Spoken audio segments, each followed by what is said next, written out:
বিসমিল্লাহির রহমানির রহিম। আউযু বিল্লাহি মিনাশ শাইতানির রাজিম।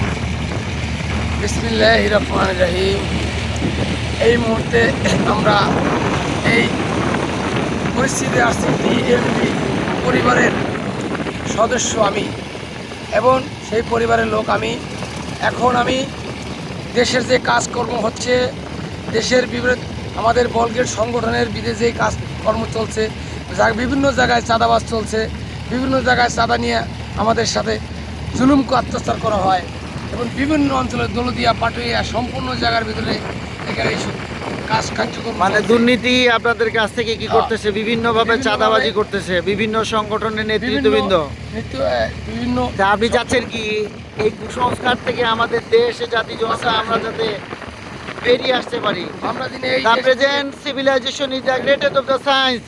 আমরা বিজ্ঞানের যুগে বাস করি, আর কোনো কুসংস্কারের পিছনে আমরা থাকতে চাই না। আমরা শান্তি চাই, আমরা শান্তি চাই, দেশের শান্তি আমরা শান্তি চাই, আমরা দেশের শান্তি এক সাগর রক্তের বিনিময়ে যে রঞ্জিত আমাদের এই বাংলাদেশের স্বাধীনতা, এই সার্বভৌমত্ব, এই গণতন্ত্রের অধিকার আমাদেরকে ফিরিয়ে দিতে হবে ইনশাআল্লাহ।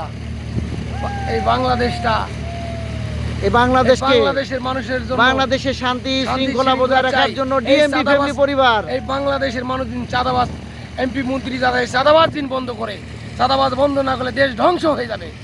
তাদের প্রতি আমাদের অকুল আহ্বান জানাই, তাদের প্রতি আমাদের এই কার্যক্রম করার জন্য আমরা সকলকে যারা আছে, সকলকে নিয়ে মানুষ যারা আছে, মানুষ জাতি। এই জায়গায় আপনার নাম বলেন, আপনি কি করেন? আমি হলো বলগেটের ব্যবসা করি, বলগেট চালাই, সুখানি মাস্টার। এই খাতার ভিতরে ব্যাগে কি রাখছেন? বললো সব জাহাজের হিসাব, জাহাজের হিসাব কিতাব যা আছে সম্পূর্ণ সবকিছু। যাই হোক, এইখানে গতবার আপনি দেশবাসীর কাছে আহ্বান করেন, গত ঈদে এইখানে একটা প্রাণনাশ ঘটেছে, বাস ডুবে গেছে, আর যাতে এই ক্লান্ত না হয়, দরকার হলে আমরা ডিএমপি ফ্যামিলি পরিবারের পক্ষ থেকে স্বেচ্ছাসেবী সংগঠন থাকবো আমরা এখানে ঈদের সময়। এখানে 7 নম্বর ফেরিঘাটে আর কোনো সমস্যা তৈরি হবে না। গাড়ি অ্যাক্সিডেন্ট করে মারা গেছে, সেভাবে এই ব্যাপারে কিছু কথা বলছি। তবে এই মানুষের নিরাপত্তার প্রয়োজন আছে। তাদের এই দলিদিয়া পাটুরিয়া ঘাটের ভিতরে যেভাবে লাশ কম হয়ে যায় বা লাশ পড়ে যায়, আর এই চাঁদাবাজি করা হয় বিভিন্ন ধরনের, আমাদের এগুলো অপসংস্কৃতি, সবগুলোকে আমাদের রুখে দাঁড়াতে হবে। আমরা যদি এই সমাজকে বদলে দাও, সমাজকে বদলিয়ে দাও, সমাজকে আমরা 71 দেখিনি, আমরা 24-এর গণ উত্থান দেখেছি। এই উত্থানের মধ্য দিয়ে আমরা বাংলাদেশকে আরেকটা নতুন শক্তিতে রূপান্তরিত করতে চাই ইনশাআল্লাহ।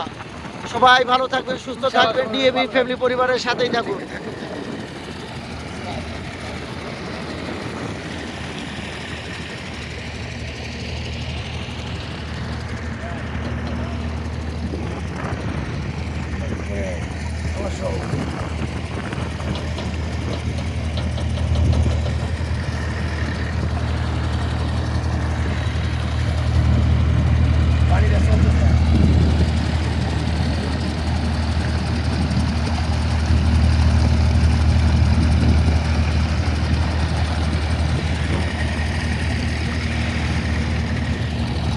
ইনশাআল্লাহ আবার দেখা হবে।